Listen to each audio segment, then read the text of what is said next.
Shalom sahabat Kalimatullah dimanapun berada. Apa kabar sahabat semuanya? Saya berharap kita semua ada dalam keadaan sehat dan selalu di dalam perlindungan Tuhan kita Yesus Kristus. Terus dukung perkembangan channel ini dengan cara like, comment, share, dan subscribe. Hari ini kita akan kembali menyaksikan sebuah kesaksian dari seorang murtadin cantik. Murtadin ini adalah buah pelayanan dari Bapak Muhammad KC. Beliau memutuskan untuk percaya dan menerima Yesus sebagai Tuhan dan Juru Selamat karena mendengar ada ayat-ayat yang tidak masuk akal di dalam Al-Quran.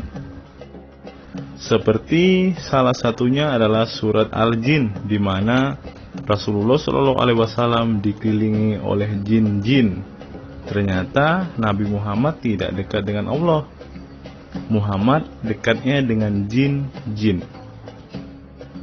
Tentu murtadin ini tidak percaya dengan apa yang diperkatakan oleh Bapak Muhammad KC ini, yang dia yakini bahwa Rasulullah itu sangat dekat dengan Allah. Tapi pada kenyataannya berbeda dengan apa yang diungkap oleh Bapak MKC. Akhirnya murtadin cantik ini mendownload hadis dan Al-Quran untuk memastikan apa yang dikatakan oleh Bapak Muhammad KC ini.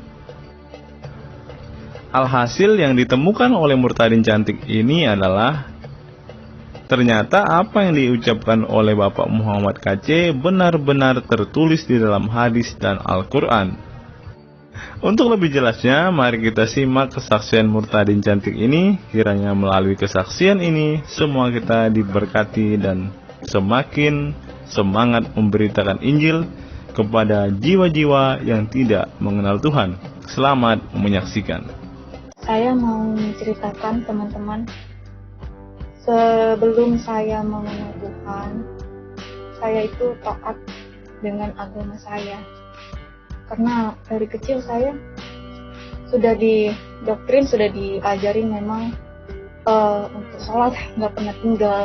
Paling-paling kalau sholat subuh aja, kalau saya nggak bangun subuh saya nggak sholat. Nah, saya sholat nggak tinggal, apa semua nggak tinggal. Saya itu belum mengenal Tuhan. Waktu-waktu setelah saya wisuda kelas 4, saya bekerja di kapal lagi, kapal kargo. Itu 2016, sekitar 2016. Saya di kapal kargo sebagai ship officer. Ship officer itu tugasnya menangani muatan dan sebagai kepala kerja tentang safety first di kapal. Kemudian saat kapal saya ini lagi selesai muat di Teluk Bayu. Jadi muatannya itu semen sak, pakai conveyor saat kita muat itu. Nah, kapal saya nggak terlalu besar, GT-nya 1700 lebih. Lalu setelah selesai loading, nah saya ke kantor Semen Padang, ke Semen Padang, karena di manifest tidak sesuai dengan yang sudah masuk muatannya. Jadi saya komplain, saya ke Semen Padang. Setelah itu saya minta surat keterangan gitu, bahwasannya pemuatannya tidak sesuai. Setelah saya sampai di kapal, saya duduk samping kapten, saya berbincang sama kapten, saya bicarakan ini gimana. Kemudian beberapa lama datang KKM. KKM itu kepala kamar mesin. Dia bilang, "Cap, air masuk.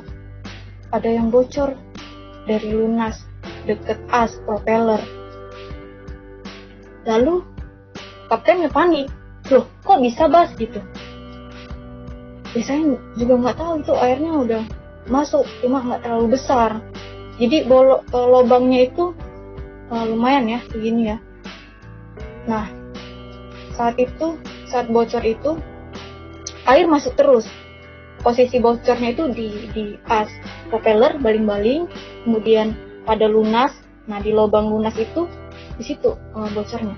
Setelah mengalami itu, pihak Sabandar tidak mengizinkan berangkat. Akhirnya kami disuruh berlabuh untuk perbaikan dulu, untuk didabling. Sudah didabling begitu, kita pun berangkat. Ada sekitar 2 hari 2 malam. Saat saya jaga jam setengah 5 itu kejadiannya ya. Jam setengah 5, tiba-tiba trouble engine. Semua mati. Alat navigasi mati. Pokoknya semua mati. Pokoknya aduh, bener-bener panik di situ saya, sepo jantung memang. Saya panik, kemudian saya suruh jurumudi untuk panggil kapten, suruh naik ke atas. Kapten naik. Aduh, gimana nih kita nih, gitu kan. Kapten juga panik. Jadi baru saya bilang, Cap, kan udah saya bilang dari awal, mending kita matikan dulu mesin generator, saya bilang. Ya, siapa juga yang tahu kalau begini, katanya. Terus Kapten bingung juga kan, karena nggak ada solusi. Karena kalau sudah mati mesin begitu, ya banyak faktor, banyak hal. Tapi saat itu bahan bakar kita masih banyak, cuma terkendala di mesin aja yang nggak mampu gitu. Waktu itu saya bawa muatan 2.900 lebih DWT-nya. Kemudian saya bilang, karena dia suruh Lego jangkar, saya bilang lebih bagus tidak usah dulu gitu. Kita mau laporan nggak bisa, mau laporan ke kantor nggak ada signal saat itu. Kemudian di situ bener-bener ombaknya, aduh luar biasa. Kayak apa ya? Karena itu di laut Samudra Hindia, teman-teman. Jadi pada 2 meter lebih itu, sekitar itu ombaknya. Alunnya kencang, kapal udah miring-miring kanan. Aduh, bener-bener di situ. Nah, karena nggak bisa lego juga, jadi karena ombak itu dari sebelah kiri, kita semakin lama semakin menepi, semakin ke pinggir gitu. Nggak terlalu, paling berapa mil dari daratan itu, masih sekitar 2 mil dari daratan. Kemudian ada signal. Terus saya laporan ke kantor, lalu kantor bilang kalau bisa Cip, ada kapal lain, dikontak, disuruh tarik itu kapal. Saya bilang, Bu, kalau di sini nggak ada satu kapal pun yang lewat. Kalaupun ada, kita akan kontak minta bantuan gitu. Kita ngapung-ngapung itu sampai 6 jam lebih. Sekitar jam setengah 10, jam 9 pagi. Puji Tuhan baru bisa ini. Tapi memang di situ nggak tidur semua, orang-orang panik. KKM saya inisiatif, dia ambil aki yang di kren operator di atas palka, dia sambungin ke generator. Nah, sebelum itu Bas 2, masinis 2, infokan ke kapten, dia bilang masih ada kebocoran lagi, tapi nggak terlalu banyak. Cuma mereka masih bisa atasin karena udah disumpel pakai sendal swallow. Dia sumpel yang bolong itu karena nggak bisa pengelasan, jadi mereka tangani pakai sumpel sendal gitu. Nah, setelah kita lanjut perjalanan, ya akhirnya sampai puji Tuhan lah. Waktu saya sudah mengenal Tuhan, juga saya mengalami musibah yang sama begitu. Kapal saya belum sampai tenggelam, tapi mengalami kebocoran juga. Selama saya menganut agama sebelah, RT 6 itu, saya mengenal Tuhan itu dari awal 2020, akhir 2020. Saya lihat di YouTube ada siaran MPC, ya. Saya mendengar di situ dan saya awalnya nggak yakin ya apa yang dia bilang. Setelah saya buka Al-Quran, saya selidiki juga sampai saya download hadis. Nah, saya baru bingung juga saat itu, teman-teman. Kok seperti ini gitu? Kok benar-benar nggak masuk akal gitu loh. Karena teman-teman, saya orangnya suka membaca ya, suka selidiki. Jadi saya coba telusuri lah apa yang dibilang MKC itu. Saya coba cek-cek, saya lihat di Al-Quran, di hadis juga, ternyata benar. Seperti rukun iman itu tidak ada di Al-Quran, rukun Islam juga tidak ada gitu. Nah, saya benar-benar kaget ya teman-teman saat MKC berkata ada surat jin.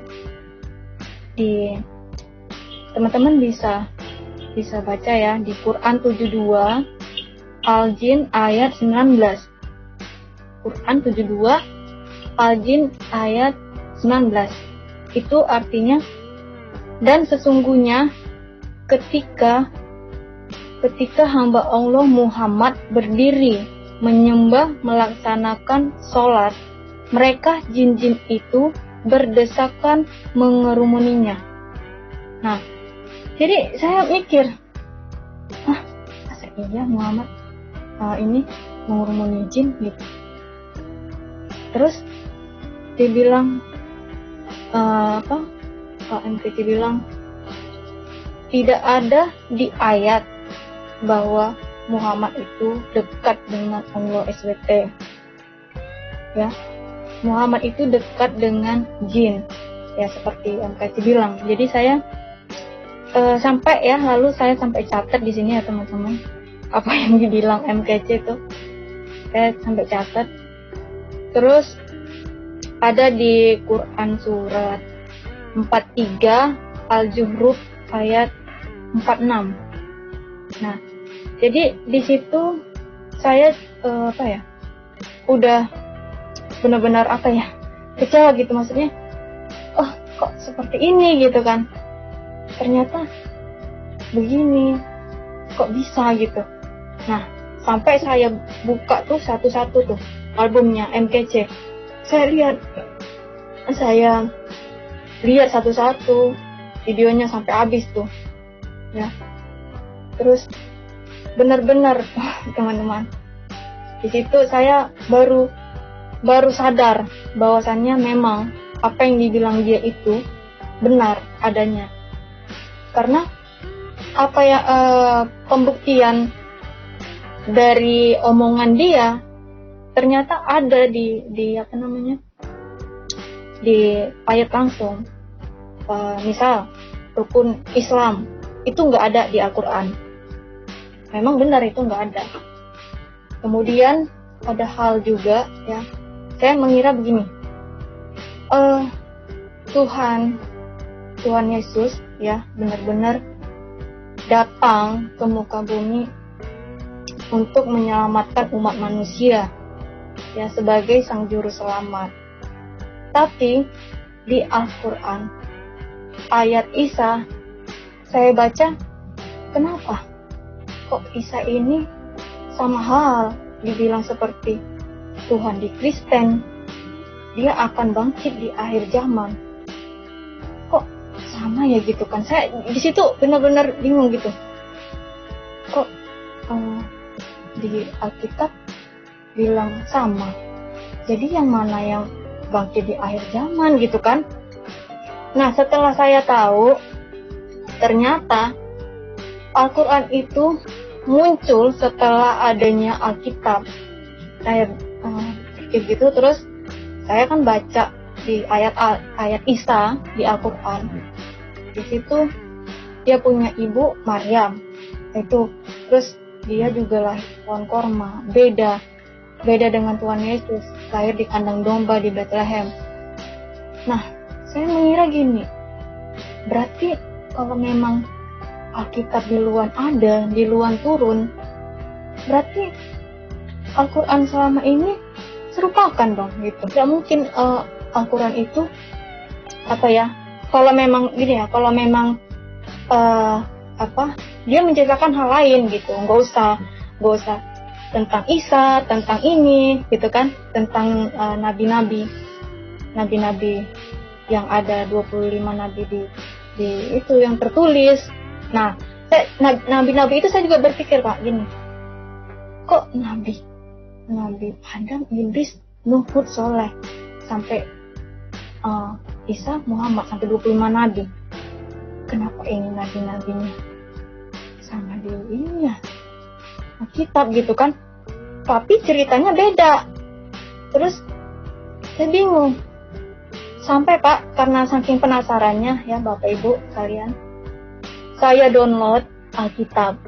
Saya coba beranikan diri. Saya mau bukti nih, benar nggak yang dibilang MKC gitu.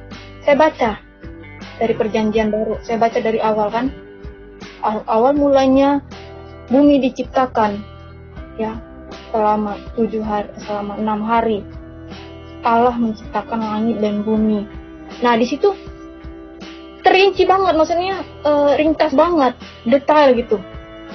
Apa yang ada di Alkitab tuh saya bingung kok ini di Al-Quran dari saya baca Al-Quran Al-Fatihah, Alif Lam Mim, terus yang sampai juz 30 juz amma.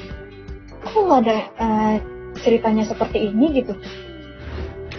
Kok nggak ada bilang di Al-Quran tuh jujur ya teman-teman, nggak ada berkata Allah Subhanahu wa Ta'ala menciptakan langit bumi beserta isinya, lalu Dia mengilhami kepada junjungan nabinya. Nggak ada seperti itu. Makanya setelah saya download itu, di situ saya benar-benar ini yang di luar ada Alkitab. Terus ceritanya detail, sehingga nih banyak orang yang tahu kalau seperti ini sejarahnya. Lalu setelah saya baca gitu Perjanjian Baru kan, terus saya lihat tuh awal mulanya Adam sampai adanya Tuhan Yesus, itu detail banget.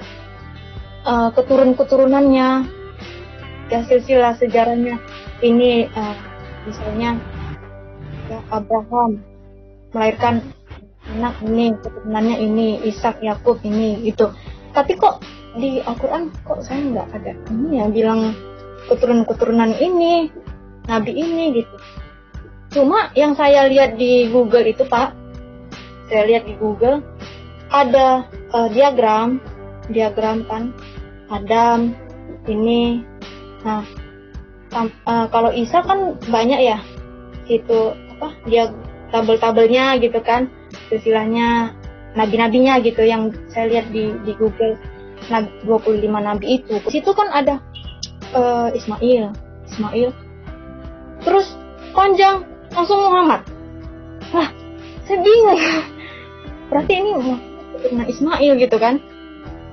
Tapi di sampingnya, di sebelahnya tuh banyak misalnya Yakub melahirkan ini, anak ini gitu kan. Sampai cari tuh Pak. Sampai cari Ismail, dia punya keturunan, nggak ada di Al-Quran. Jadi saya searching lah di Google kan, tapi nggak saya temuin lah saat itu. Saya semakin kuat lah di situ kan, semakin kuat iman saya, semakin saya yakin.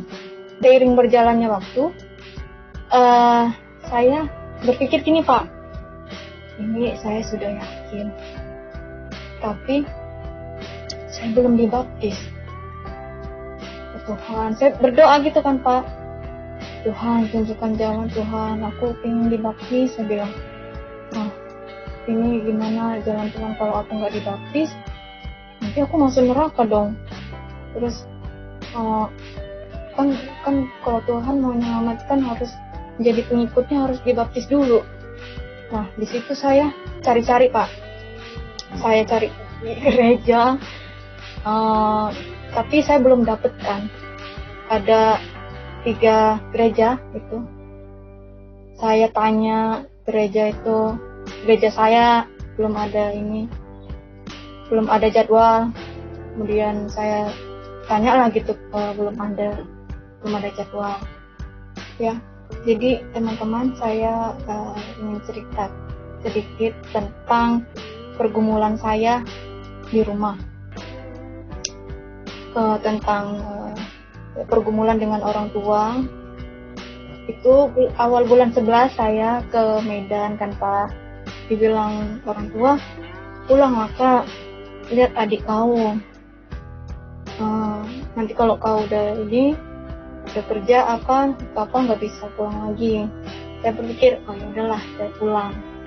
Ituan saya sampai di rumah. Lalu orang tua saya menyambut dengan senang lah gitu kan, karena sudah 2 tahun saya nggak pulang. Kemudian hari ketiga, mama saya panggil saya. Terus mama saya bertanya begini, mama lihat kamu berbeda katanya. Terus, beda gimana mak? Sebenarnya apa yang kau tutupin, yang kau sembunyikan dari orang tua? Apa mak? Nggak ada kok aku sembunyiin apapun gitu. Terus mama saya bilang, kau jujur aja, mama tahu kau bohong apa enggak. Nah, bapak saya langsung nyambung nih, kau nggak usah berbohong gitu-gitu kan. Nah, mama saya bilang, udah kau diam aja, bilangin bapak saya. Baru mama perhatikan, selama kau di rumah, kau kemana pergi nggak pernah kau pakai jilbab. Terus nggak pernah kau sholat sama tengok pasangan saya.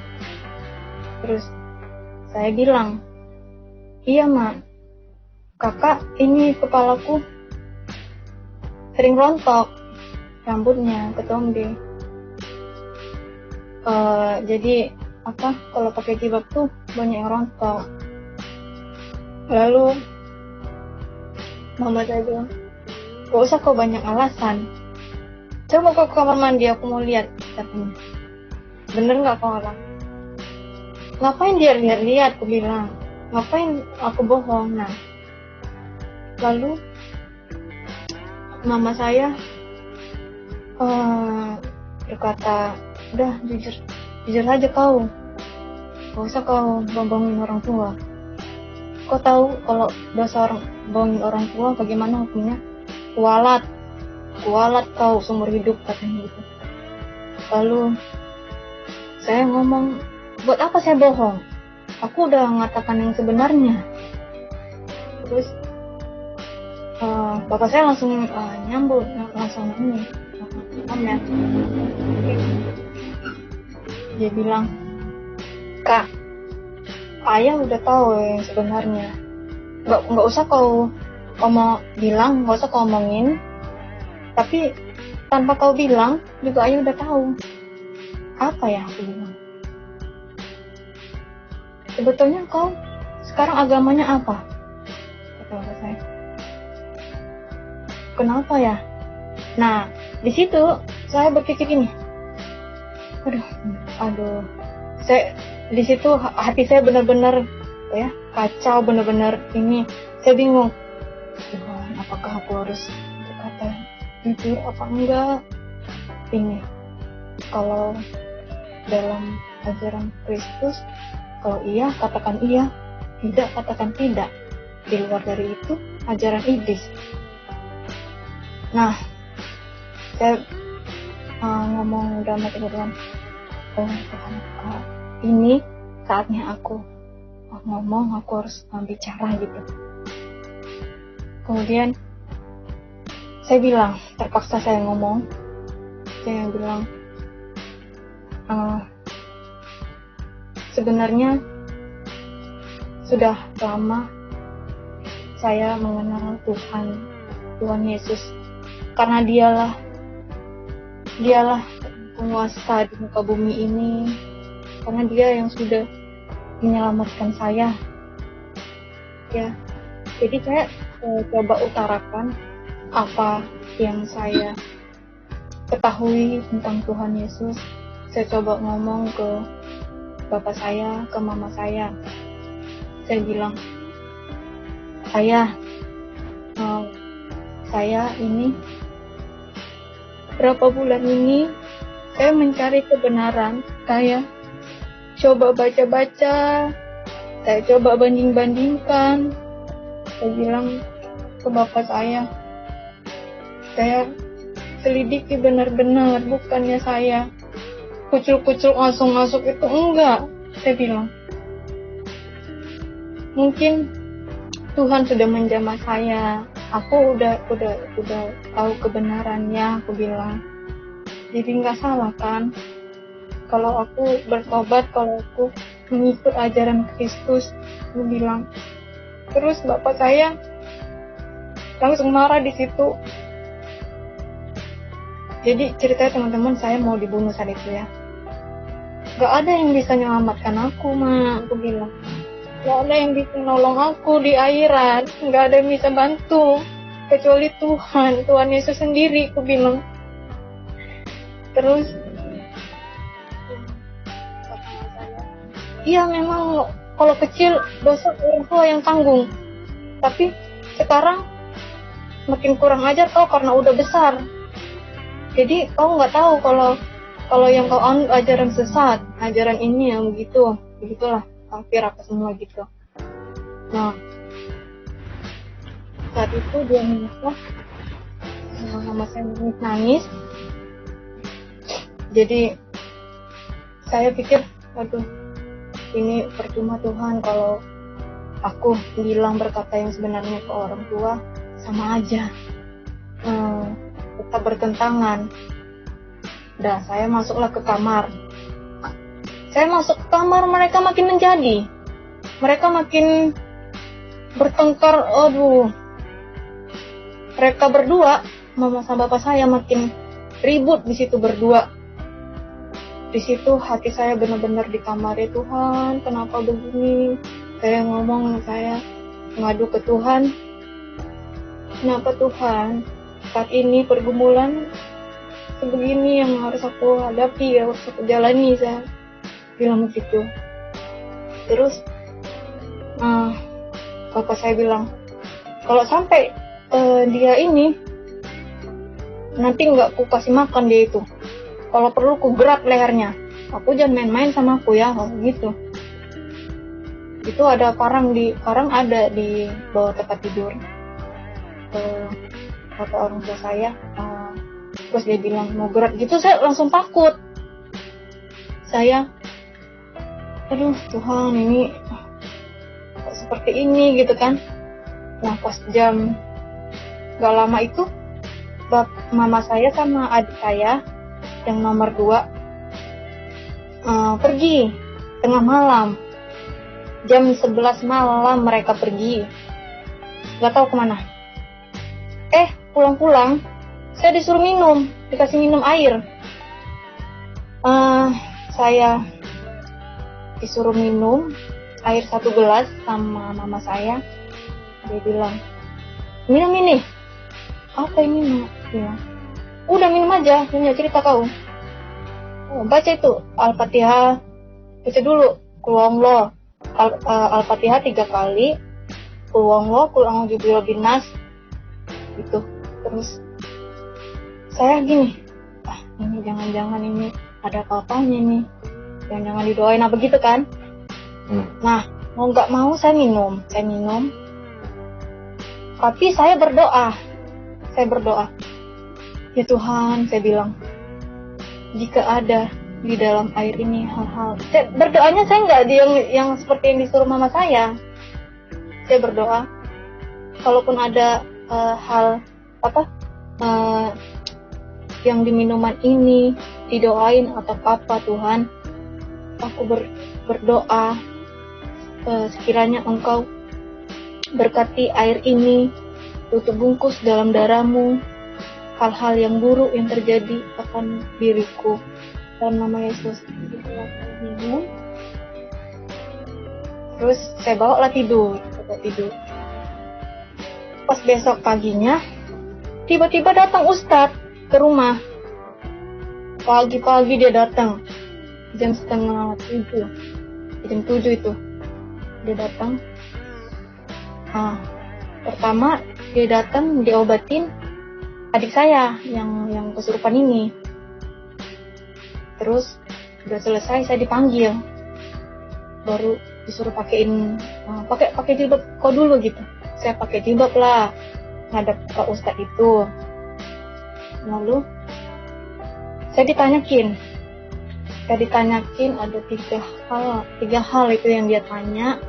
Dia bilang gini, kenapa kamu bisa pindah agama, katanya. Nah, saya heran, ini Ustadznya dari mana tahu, padahal kan aku dengar pas dia datang nggak ada cerita. Oh, berarti tadi malam ini namaku ke tempat Pak Ustadz ini. Saya ngira gitu. Terus dia tanya gitu, kenapa kamu pindah agama? Saya bilang, saya pindah Pak, karena saya ingin diselamatkan. Sekarang saya sudah tahu kebenaran, karena sang juru selamat itu ada di Tuhan Kristen, gue bilang. Iya. Terus kata dia, baru dia jawab, kenapa kau bisa bilang begitu? Baru saya jawab, Bapak, tahu nggak? Saya bertanya kan, saya bilang gini, ada nggak Pak, kalau di Kristen Tuhan yang menyelamatkan manusia itu Tuhan Yesus. Kalau di Al-Quran ada nggak Pak Muhammad yang menyelamatkan manusia? Saya bilang, ada lah, coba kamu baca aja. Ada itu, cuma saya lupa ayatnya, katanya. Oh iya, oke, saya nggak tanya, dalam hati saya, oh ini Ustaz belum tahu gitu. Lalu pertanyaan kedua, kamu sering sholat enggak? Katanya. Kamu tinggal sholat apa jarang ini baca Al-Quran apa semua? Memang Ustaznya udah tua gitu kan, tapi pertanyaannya aneh lah. Terus saya bilang, saya selama Muslim saya rajin sholat memang Pak, tapi kadang sering tinggal juga. Terus saya baca Al-Quran juga, saya nggak tahu artinya. Setiap malam Jumat saya baca Yasin, saya nggak tahu artinya. Terus saya juga bingung Pak sampai sekarang, bilang kalau saya ziarah ke kuburan orang-orang, saya baca tuh Yasin sama adik saya kuburan. Tapi saya bingung kenapa orang mati dibacain Yasin, dan karena saya nggak tahu artinya itu Pak. Sekarang saya tanya sama Bapak, arti dari baca Yasin itu kalau orang ziarah ke kuburan apa Pak? Saya bilang.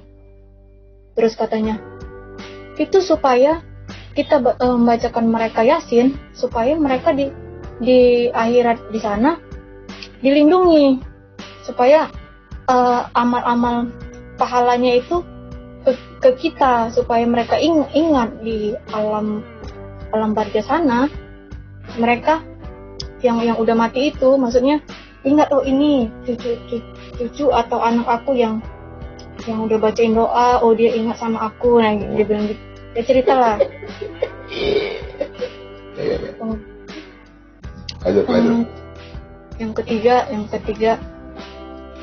saya bilang, Pak, saya tanya, dia kan udah tanya tuh, saya tanya, Pak, saya kan setiap ini, padahal di samping saya orang tua saya liatin saya aja, nggak ada ngomong sepatah kata pun. Terus saya tanya, Pak, saya tiap hari kan saya sholat Pak, kecuali lagi halangan. Tapi di dalam sholat saya selalu saya baca Al-Fatihah Pak. Misalnya sholat zuhur 4 rakaat, 4 kali saya baca Al-Fatihah. Tapi saya nggak tahu artinya. Ada juga saya baca ayatnya itu, siratal ladzina an'amta alaihim, tunjukkanlah kami jalan yang benar dan lurus. Betulnya gitu Pak, saya ngomong. tanya orang tua saya nih, lihat mungkin ya. Saya bilang, itu artinya seperti itu Pak. Kok seperti itu gitu kan, karena saya tanya begitu. Berarti tunjukkanlah jalan yang lurus. Nggak tahu dong mana jalan lurus Pak. Padahal kan setiap sholat bacanya itu. Kata dia, memang itu harus dibacakan. Setiap awal mula kita berdoa itu bacakan. Pokoknya apapun itu bacakan Al-Fatihah. Nah, kamu nggak baca dari awal Al-Fatihah itu sampai akhir. Yang kamu baca artinya itu aja. Kalau kamu baca yang akhir, nah dia bilang gitu, pasti tahu maknanya. Nah dia, saya mati saya berkata, oh ini Ustadz ngeres-ngeres aja nih kalau ditanya. Bilang aja kok nggak tahu dong.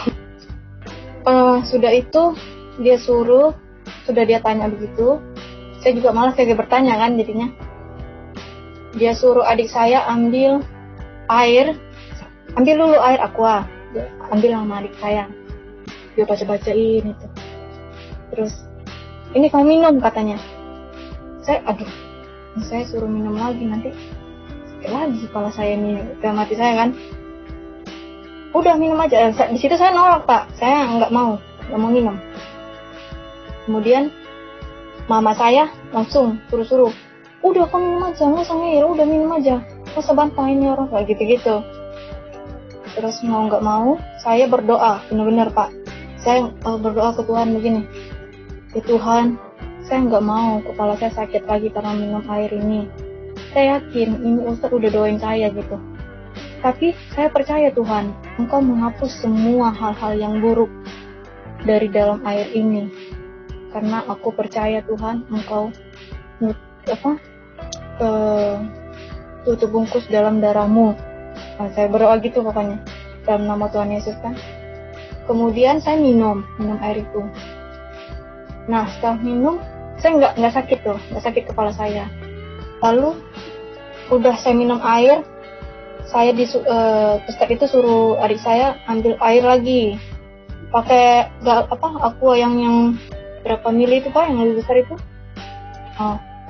Terus dikasihnya ke Ustaz, saya didoain lagi air itu sama Ustaz.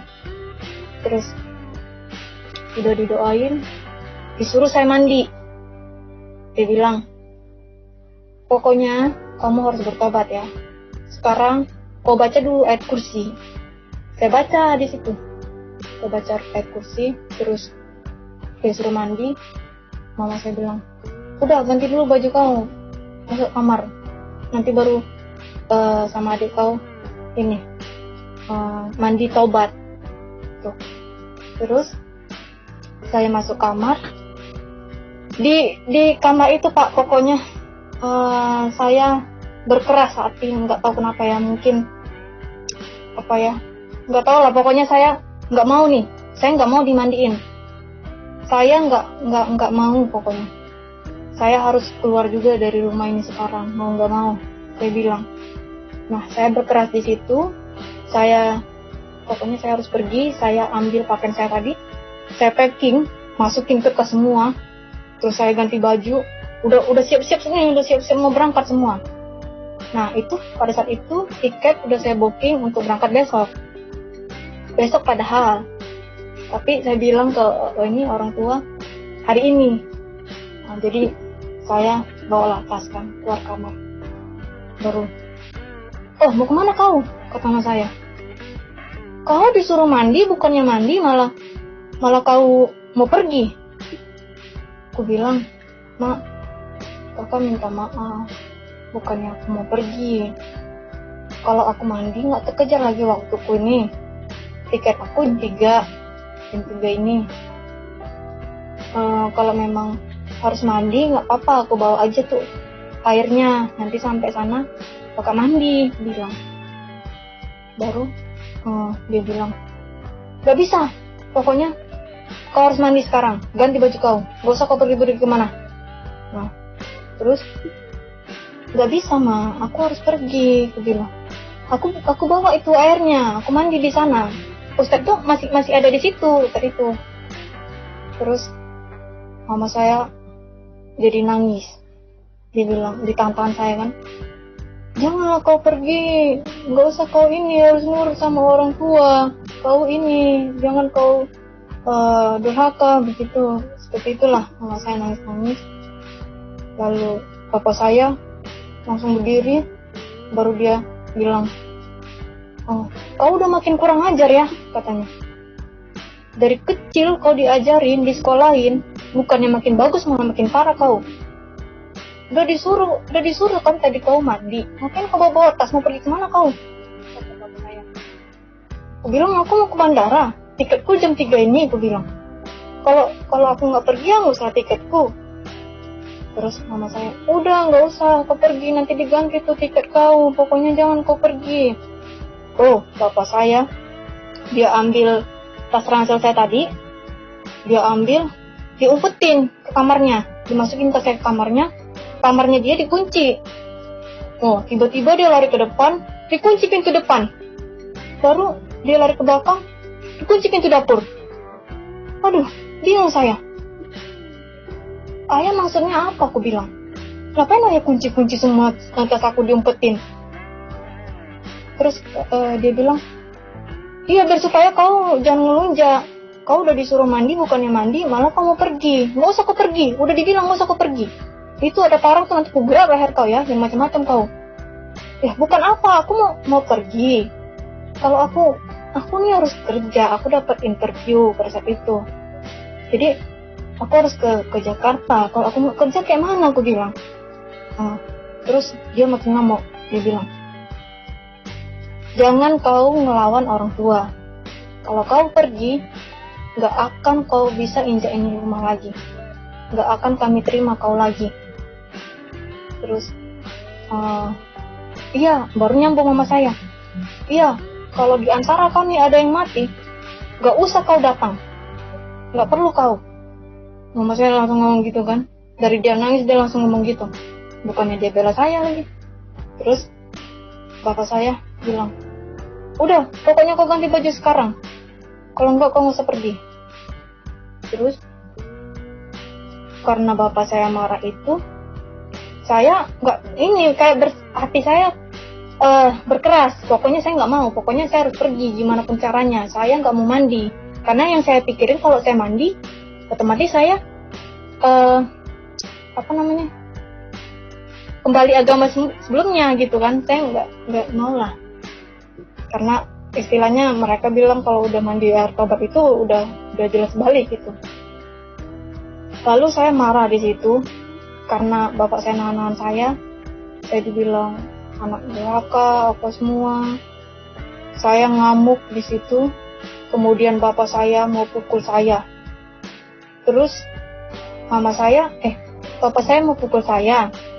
Nah, mama saya nahan tangannya. Baru dia masuk ke kamar, karena mungkin dia nggak bisa pukul gitu kan. Dia masuk ke kamar. Terus dia bilang, ngapain ayah, kata mama saya. Ini mau ngambil parang. Apa-apaan kau, katanya, mau bunuh anak kau, katanya itu. Udah biar aja. Padahal itu parang udah di tangannya tuh. Ku bilang, saya bilang, ayah kalau mau pukul aja, gak usah mau bunuh aku, ku bilang. Nah, pukul. Saya sampai kaki badan saya. Mau suruh ini. Nah, ayah pukul badan aku. Gak masalah, ayah pukul lah. Tapi ayah berurusan ke polisi. Aku, selama ini aku sabar ya. Dari kecil ayah pukul aku. Aku diem aja. Ayah libas aku diem aja. Sekarang ayah mau pukul lah. Ada kok pasalnya. Orang tua mukul anak, aku bilang. Terus mama saya, udah enggak, ya kok enggak mukul kau, enggak mau bunuh kau, udah pokoknya kau mandi. Enggak mau aku mandi. Aku mau mandi kalau udah sampai Jakarta, aku bilang. Terus pas mau diambil parang itu, mama saya nahan. Ternyata enggak jadi diambilnya parang. Kemudian masih ribut di situ. Lalu Ustadz itu langsung pamit ya, pulang. setelah suster itu pulang, makin ribut. Kita makin ribut di situ. Kemudian adik saya yang nomor 3 ini tiba-tiba kesurupan. Terus pokoknya kesurupannya tuh benar-benar lah di situ. Wah, nggak bisa di ini tangannya kayak kuat banget, kayak bukan manusia lah pokoknya tuh. Dia nggak tahu lah kesurupan apa itu. Nah, saya bilang, jangan gitu bang sama mama, nggak boleh, itu mama itu, sadar bang, sadar. Adik saya nomor 2 bilang, berdoa bang, istighfar, nggak boleh kayak gitu mama, apa semua. Nah, didoain sama adik saya nih, baca-bacain ayat kursi apa semua. Nah, saya saat dia udah duduk kesurupan gitu, saya berdoa ke Tuhan. Saya bilang, ya Tuhan, saya bilang kan, aku saat ini nggak minta apa-apa. Aku nggak ada yang kuinginkan darimu Tuhan, aku bilang. Yang aku mau, Engkau memberikan kesembuhan untuk adik aku saat ini. Aku mohon, aku minta tolong ya Tuhan. Sebab aku percaya Engkau mengangkat roh gaib, roh halus yang ada dalam diri manusia. Aku percaya Tuhan, roh jin apapun akan keluar dalam tubuh adikku ini. Saya berdoa begitu. Tapi makin kesurupan lah. Nah, sampai di ini ayat kursi apa dibacain itulah, dikasih musik gitu, nggak mau juga dia. Lalu saya bisikin di ininya, di telinganya, telinga adik saya ini, saya bisikin, dalam nama Tuhan Yesus, engkau jin-jin yang bersemayam dalam adikku, keluar, saya begitu, dalam nama Tuhan Yesus, pokoknya gitu. Nah, nggak berapa lama tuh dia mulai agak tidur, agak terlentang lah. Jadi udah agak mendingan, walaupun masih ngeraung masih gitu. Saya karena udah mendingan gitu, saya deketin mama saya. Jadi saya deketin, saya bilang, "Ma, ini udah jam 12. Gimana aku harus berangkat jam 3 ini? Kalau aku nggak berangkat, usah tiketku," aku bilang. "Nggak ada lagi duit mau booking." Terus katanya, "Janganlah kau berangkat, nggak kasihan kau lihat adik kau tuh. Udah berobat kemanapun nggak sembuh. Kau lihat dulu dia dulu, nggak ada kau kasihannya." Gitu. Terus mama saya bilang, "Pokoknya jangan kau, kalau kasihan sama adik, jangan kau pergi lagi ke Jakarta. Di sini aja, di rumah, cari kerja di sini." "Gak bisa, Ma," aku bilang. "Aku profesinya begini, masa iya aku harus di rumah nggak ada kerjaan? Sementara di Medan peluangnya susah. Aku harus ke Jakarta. Ini ada interview di panggilan perusahaan. Terus aku mau ke kampus juga. Gimana juga ini," bilang. Terus kata mama saya, "Kau nanti kalau di pending itu bisa diganti itu tiketnya." Itu jadi dia ngomong baik-baik gitu kan. "Kau lihat tuh adik kau, kalian satu darah, dia tahu kalau kakaknya pindah agama." Itu mama saya ngomong. Dia bisa merasakan. Nah, dia begitu karena kau. Karena aku gimana, aku bilang. "Ya karena kau pindah agama, makanya kau harus bertobat." Gitu kata mama saya. "Udah, kau nggak usah lagi ikut agama itu, nggak usah lagi ini. Kau lihat adik kau kasihan, tunggu adik kau sembuh baru kau pergi," katanya. "Udah, kau ganti baju, kau mandi tobat sekarang." Terus saya bingung, gimana Tuhan, apakah aku harus berbohong gitu kan? Tapi aku tahu Tuhan, Engkau tahu hati aku. Engkau tahu aku berbohong atau tidak, aku menyangkal atau tidak. Engkau tahu hati aku.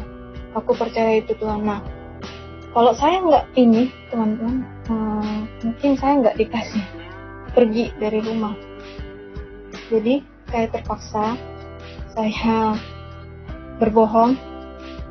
Saya bilang ke orang tua, ke mama saya bilang, kalau memang abang itu, adik itu seperti itu karena aku, oke, aku balik agama gitu kan, pindah balik Islam lagi gitu. Oh benar kau mau balik lagi katanya.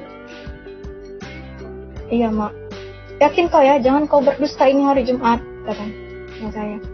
Kau tahu kalau orang yang bohongi orang tua bagaimana? Iya, aku bilang.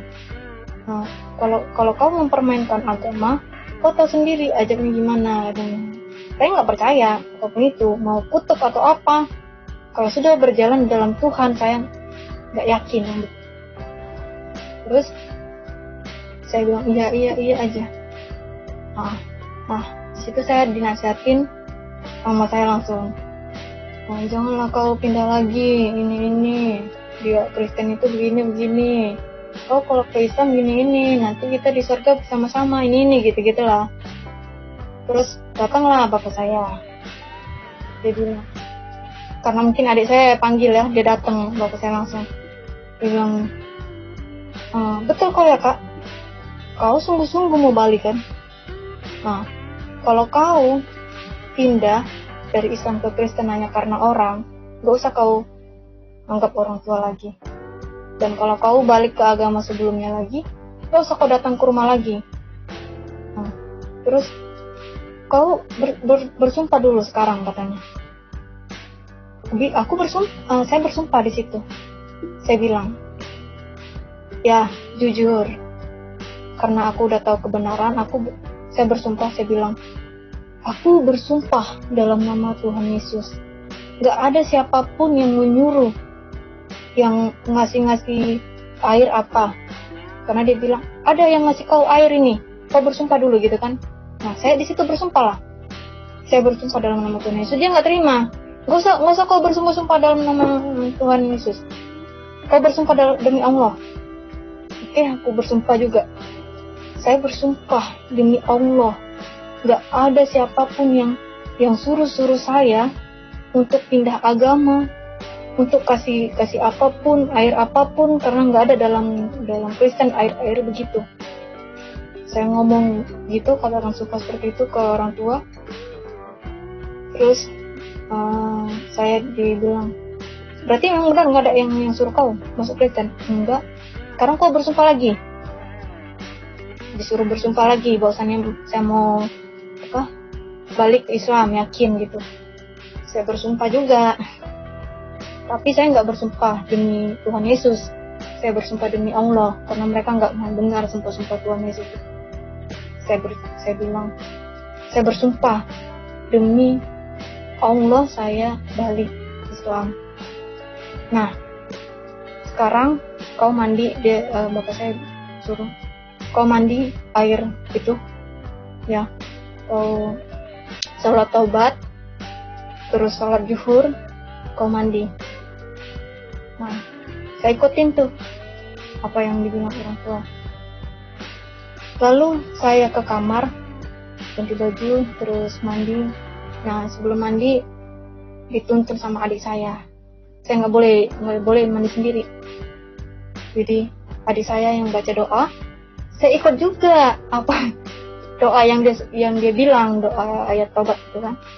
Kemudian saya ikut berdoa, saya mandi. Lalu selesai mandi, saya sholat taubat. Kemudian saya sholat, tapi saya sedih di sholat itu, karena dalam sholat saya nggak mau, pokoknya saya nggak mau baca doa sholat sebagaimana sholat, saya nggak mau pokoknya. Iya, jadi kalau ini kalau misalnya kalau mama saya, bapak saya lihat video kesaksian saya ini, saya mohon maaf yang sebesar-besarnya, karena pada saat itu saya benar tidak membaca sebagaimana ayat sholat. Saya berdoa di situ saat saya sholat, saya menangis di dalam hati ke Tuhan Yesus. Apa yang sudah saya lakukan, apa yang sudah saya perbuat.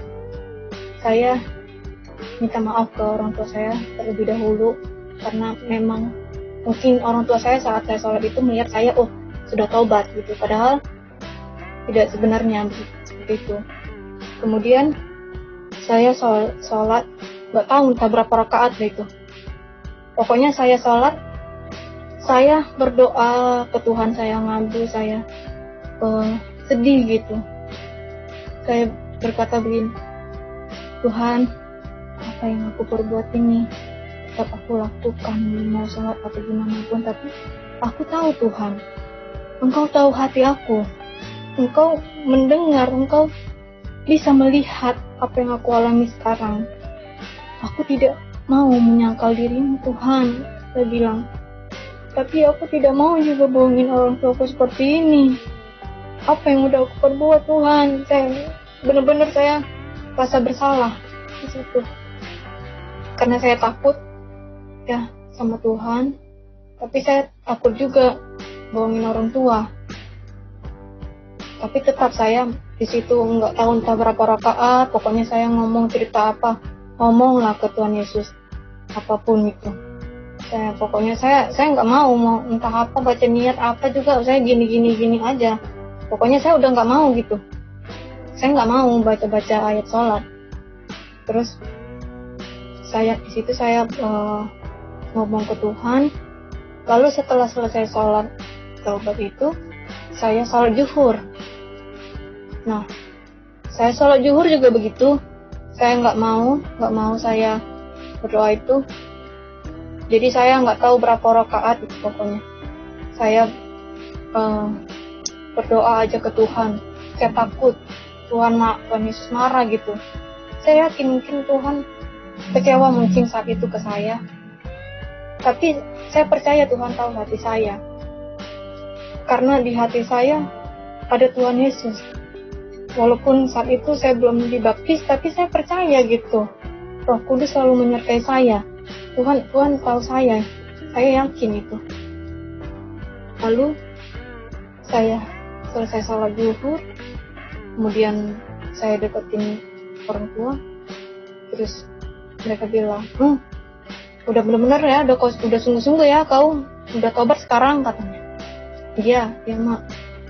Nah, jadi jangan lagi kau berpaling agama-agama lain, jangan pernah tinggalkan Allah, sholat jangan tinggal, baca itu Al-Quran apa semua gitu. Iya aja, iya saya bilang.